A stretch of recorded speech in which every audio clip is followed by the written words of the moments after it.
This is Info Live TV, Headline News. I'm Daniel Ben-Nun. An Iraqi news website quoted high-ranking diplomatic sources in Beirut on Wednesday as saying that Hezbollah Secretary General Hassan Nasrallah survived an apparent assassination attempt. According to reports, Nasrallah was poisoned by a highly toxic chemical a few days ago, yet the reports have not been confirmed by any official source. Apparently, Nasrallah suffered grave effects from the poison, and a team of 15 Iranian physicians was flown to Beirut and eventually managed to stabilize his condition.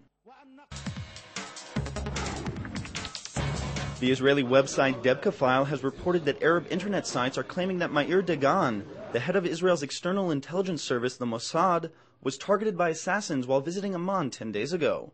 Some sources reported a large bomb explosion alongside his convoy, saying that Israeli and Jordanian guards were injured, while others say that Dagan himself was hurt or even killed in the attack.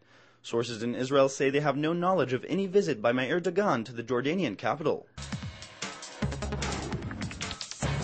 Following President Shimon Peres' decision on Monday to grant Foreign Minister Tzipi Livni a 2-week extension to form a government, the Kadima leader intensified coalition-building efforts on Wednesday, meeting with Transportation Minister Shaul Mofaz.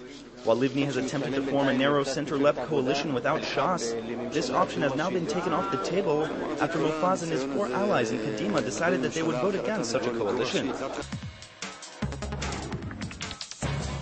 Syria's ambassador to the United States warned on Tuesday that should Israel scuttle peace negotiations with Syria, the citizens of each country will pay the price.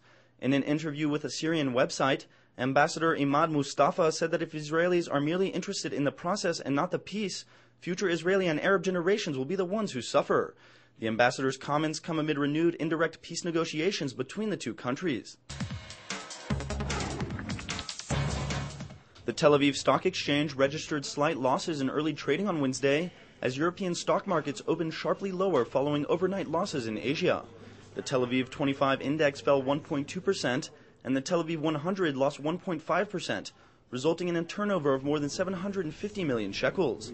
Europe's losses also came after Tuesday's reversal on Wall Street as the Dow Jones index fell by 2.5% and the Nasdaq Composite Index shed 4.1%. One of the top headlines making waves in Israel recently is the report that Iran is considering a preemptive strike against Israel. The report is based on the recent statements of Dr. Sayed Safavi, the head of the Research Institute of Strategic Studies in Tehran and an advisor to Supreme Leader Ali Khamenei.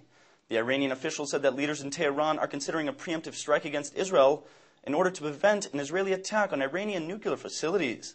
He added that recent threats by Israeli leaders reinforce this position, but Iran has yet to make a definitive decision on the issue. The news comes amid months of Israeli statements threatening the destruction of Iran's nuclear reactors. Just last June, Transportation Minister Shaul Mofaz said that Israel would be forced to strike Iran if Tehran continues to pursue its uranium enrichment program.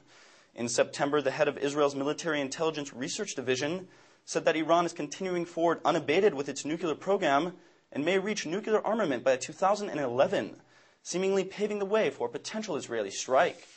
In reaction to these statements, Dr. Safavi said that Tehran recently drafted a new policy for responding to an Israeli or American attack on its nuclear facilities. While the previous Iranian policy called for attacks against Israeli and American targets, both in the Middle East and beyond, the new policy is to target Israel alone.